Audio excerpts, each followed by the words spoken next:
All right, well, hello again, everyone, and welcome to Cotton Grower Magazine's fabled Cotton Companion podcast. And welcome to the month of August, where, as our friend O.A. Cleveland likes to refer to it, the doldrums have set in for cotton in terms of the weather and the heat. And maybe that's a good thing at this point of the year, but O.A., he looks at it from an economist perspective and sees a continued 6 cents price range for cotton with no end in sight. And at the field level, you know, those bugs, those pests still need some attention, and the crop needs a bit of fertilizer or a good rain, and just kind of the basics of daily management going on out there. Nothing exciting, as you guys know, just routine management. We are well and truly getting into the home stretch of this season. I am Beck Barnes, the business director and longtime editor of Cotton Grower Magazine. And as you may have noticed, I am not Jim Stedman, your faithful host of this podcast. Normally, you'd be hearing his voice at this time, but Jim is having some technical difficulties. There have been a spate of pretty serious thunderstorms roll through Memphis here the past several weeks, and one of them took out his electricity and his Wi-Fi capabilities down there, and he's been dealing with one of those big behemoth Wi-Fi/phone companies, and y'all know the routine. If you have ever dealt with them, it's not an easy process to get somebody on the phone to come down there. And anyhow, thoughts and prayers are with Jim as he goes through that process at this time. I know it's no fun. So I'm going to be your substitute teacher today, and boy, I'm happy to be here. So speaking of those August doldrums, they may extend a little bit longer through the month. Although here the past 2 days in Memphis, we have had a little break in the heat. For those literary Cotton Companion podcast listeners, you know, that's what Faulkner was talking about when he named his book A Light in August. That's the first couple of days in the month of August where it's kind of like the fever breaks from those 100-degree days, and you get your first hint of fall there at maybe in the early morning or as the sun sets in the evening. And that's what we've had here in Memphis. It was 80 degrees yesterday during the golden hour here in Memphis. It was lovely. And I was stuck inside with a head cold. If you can't tell, yeah, I sound like I got a frog in my throat. So not able to enjoy it. And I know it's going to go back to being 100 degrees here soon, but I hope some of y'all enjoyed some nice weather here the past week here in the Mid-South. You know, cry me a river. Poor, pitiful me, as Warren Zevon once said, me and my head cold. I'll be okay. Now, in this episode, we're going to take another look at the new Climate Smart Cotton program that's under new management there at the U.S. Cotton Trust Protocol. The program is just getting its feet under it, and it's ready to move ahead with some features that many cotton growers should be interested in. And as always, there's a deadline coming up. There's a deadline involved. Chad Brewer, a senior scientist with the Trust Protocol, he's helping manage the Climate Smart program, and he is going to join us in just a few minutes to discuss more details. I actually saw Chad. He and I go to the same church here in Memphis, and I saw him on Sunday, and boy, he was keeping busy. He was getting ready to get on a plane to go out to Cary, to Cotton Inc. in Cary, North Carolina, after church that day, and he was super busy. He had his family with him, but he said, yeah, I got an interview with Jim Stedman. I'm going to be talking to y'all.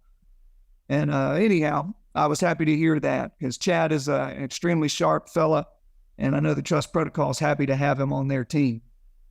Okay, but first, we want to welcome a new sponsor to the Cotton Companion, and that's the folks at Cargill, who have a new program in place related to soil regeneration and carbon.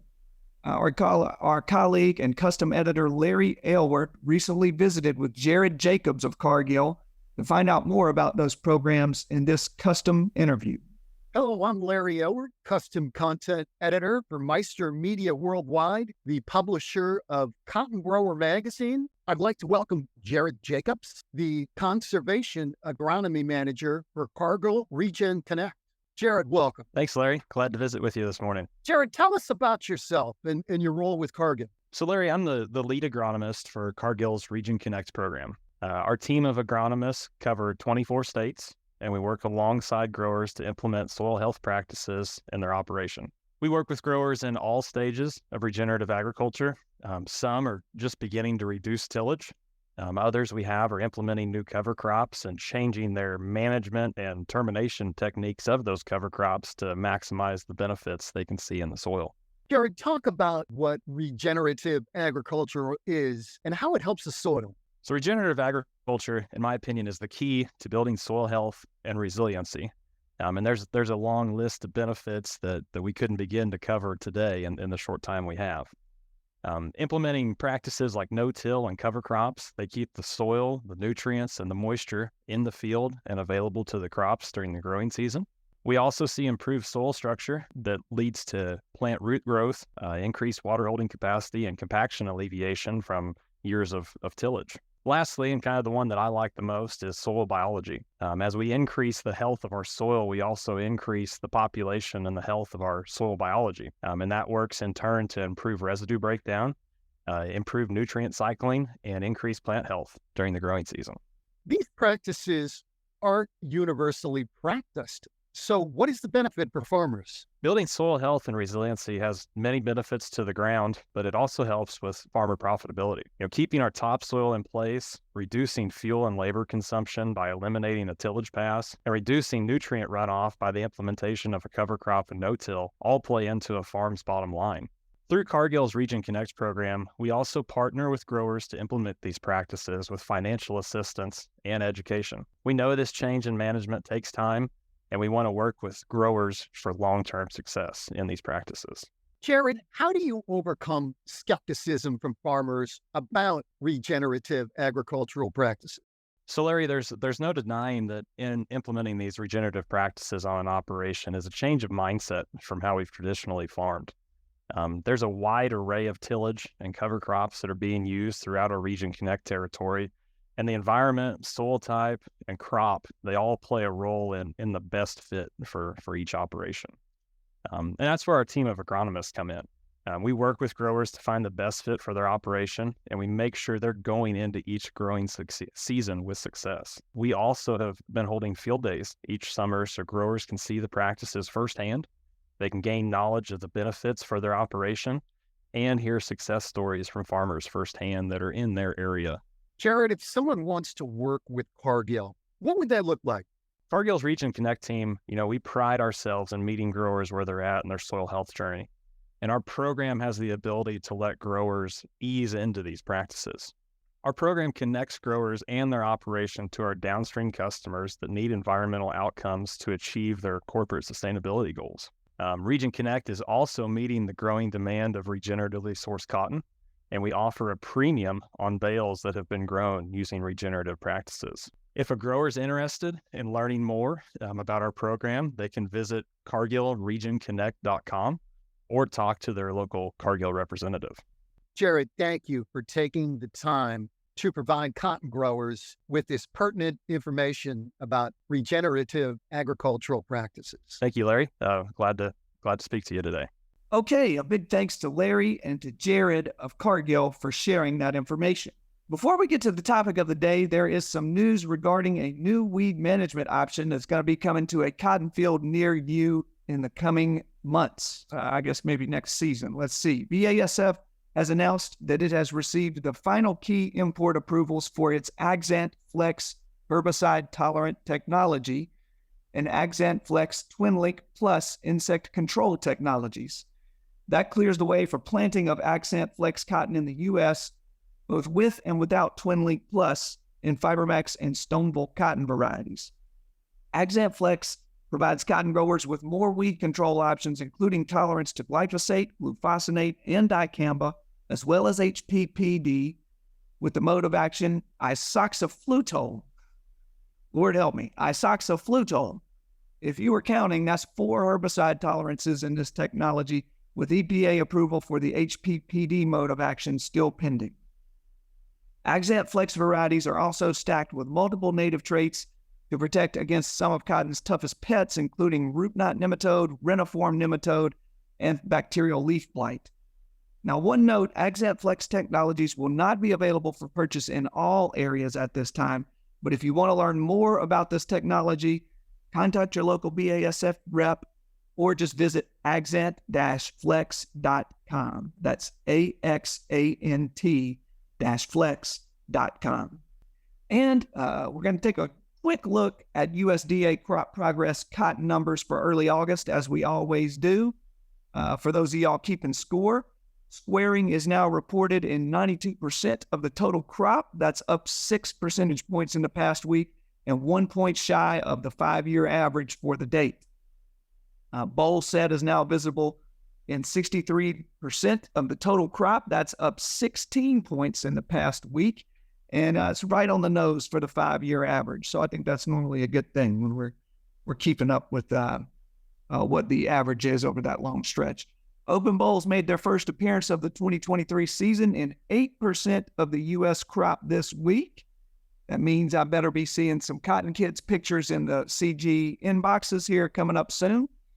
And cotton condition remains relatively steady, but still trending slightly down. The crop is rated 41% good to excellent, 25% fair, and now 34% poor to very poor. We're all aware of the goals and early successes for the U.S. Cotton Trust Protocol, which is now in its third year with membership climbing rapidly among growers, retailers, mills, and manufacturers. Several months ago, the Trust Protocol received a $90 million Climate Smart grant from USDA to help fund additional programs for growers and other segments of the industry.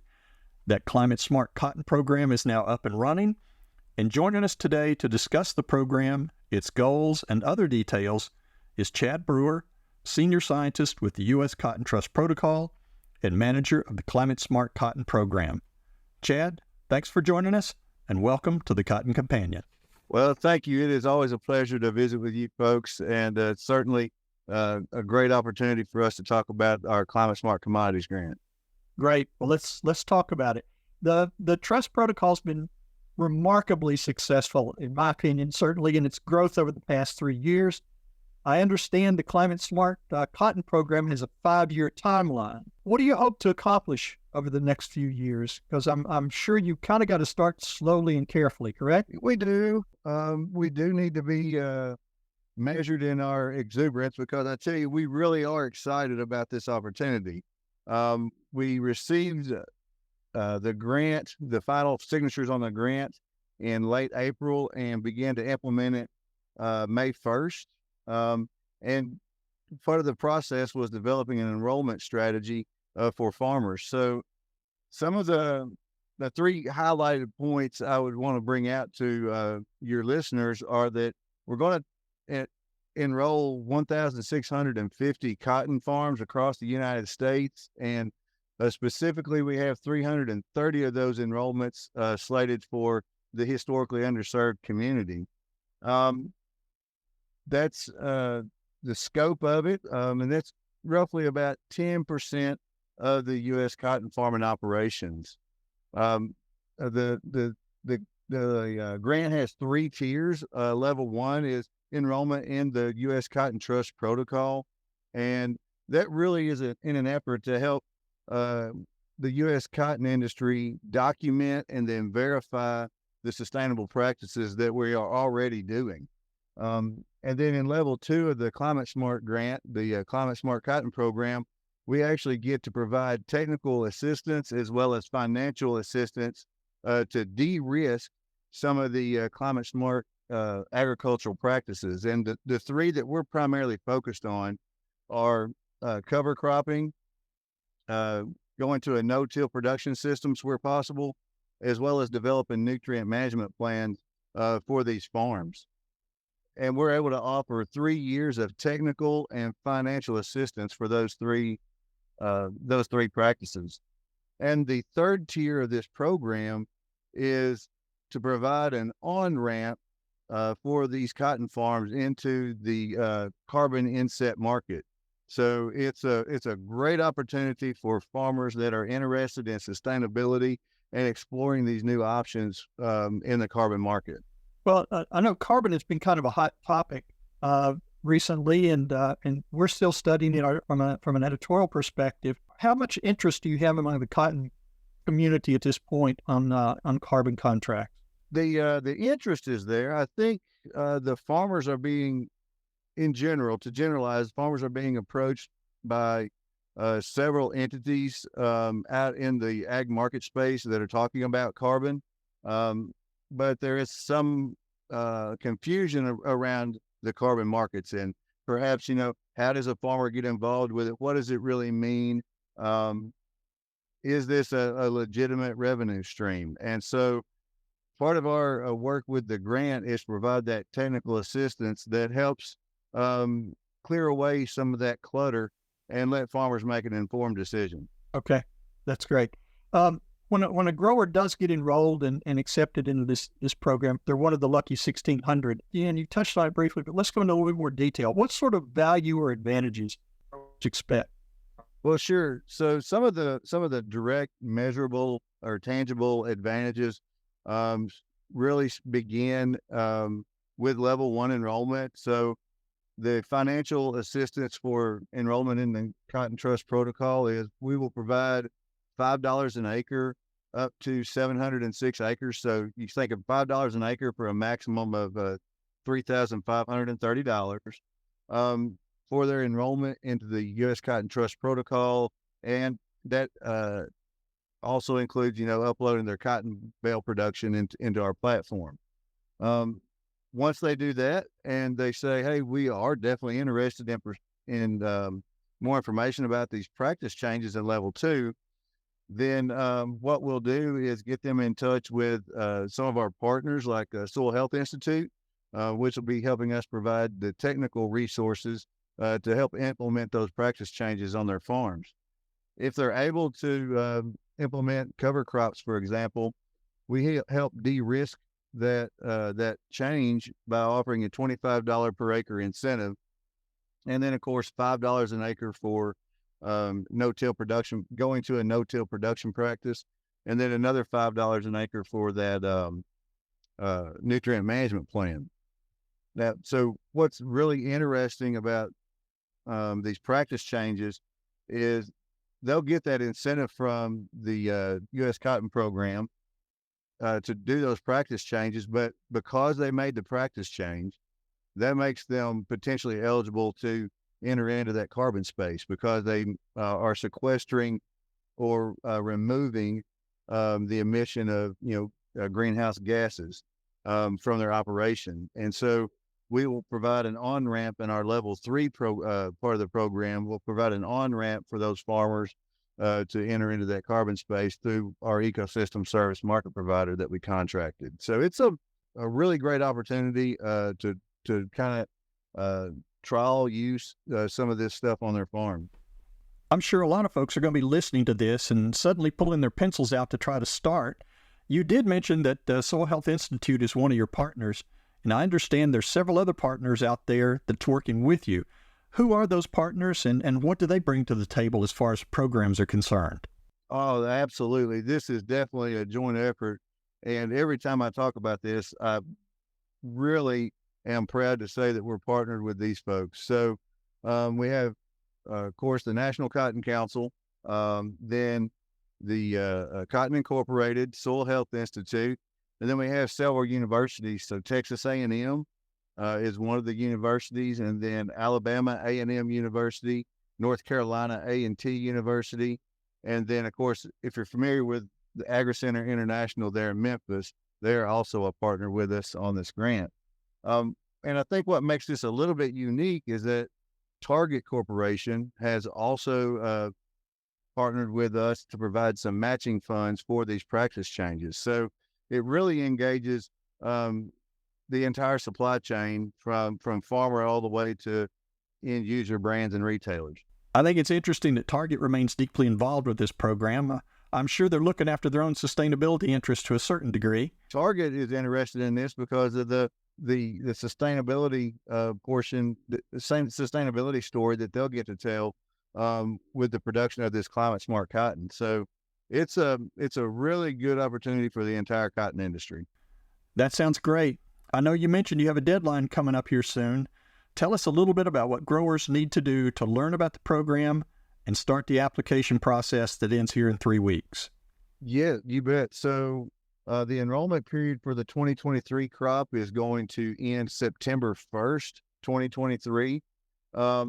And but if growers don't get in this year, then we're going to begin accepting applications again in January 1st, 2024.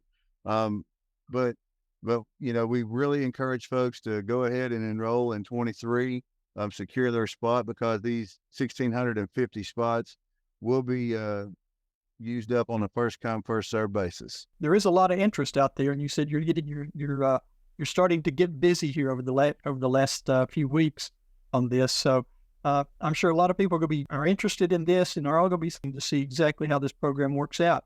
I think right now it's yourself and maybe a few other people working on this full time. You guys gonna have to grow just a little bit to make this all work. We sure are.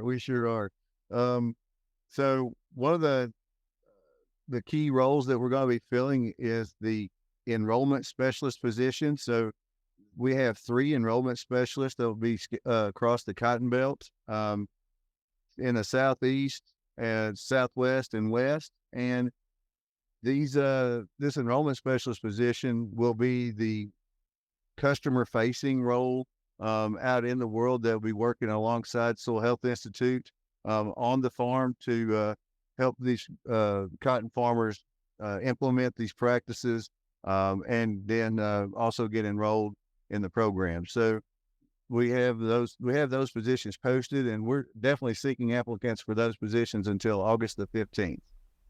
Okay, that's great. Well, I know it's a busy time, and you have a lot of things on your plate, so we're going to let you go. I do appreciate you taking time to join us today. This is truly an exciting program, and I think there are a lot of details involved, but I also think there are a lot of promise for the industry. So we're going to keep watching your progress, and let's get back together soon for some more updates. I would absolutely love to do that. Thanks for having us on. Thank you, Chad. So, all right, that's going to do it for this episode of the Cotton Companion podcast. A special thanks to Chad Brewer for taking time out of his busy schedule to visit with us about the new Climate Smart Cotton program. A big thanks to Cargill for their participation with the Cotton Companion. And as always, we want to say thank you, dear listeners, for joining us and sticking with me through this, through my frog in my throat sounding voice. We hope that you've enjoyed this episode, and if you like what you've heard, please be sure to spread the word and tell your friends about the Cotton Companion podcast. Here's where and how they can find us. You can find the Cotton Companion in 3 easy ways. First, go to cottongrower.com/companion, or simply click the podcast tab at the top of the homepage. Second, subscribe to our channel on iTunes or wherever you find your podcasts these days. And 3, sign up for our weekly e-newsletter, the Cotton Grower e-News, that's delivered to your email inbox every Tuesday morning. You can do that by going to cottongrower.com/subscribe. Also, be sure to follow Cotton Grower on social media. We are at Cotton Grower Mag on Twitter, and on Facebook, you'll find us by searching for Cotton Grower Magazine. The Cotton Companion podcast is produced twice monthly by Tyler Hatch and Kim Henderson, our talented colleagues at the world headquarters of Meister Media Worldwide in lovely Willoughby, Ohio. I'm Beck Barnes, standing in for Jim Stedman. We're both going to be back with you, we promise, in 2 weeks with the next episode of the Cotton Companion. Until then, stay safe and keep cool. Yeah, he works and he works and he works and he works all day. God made a farmer. Yeah, he works and he works and he works and he works and he works all day. God made a farmer. Yeah, God bless.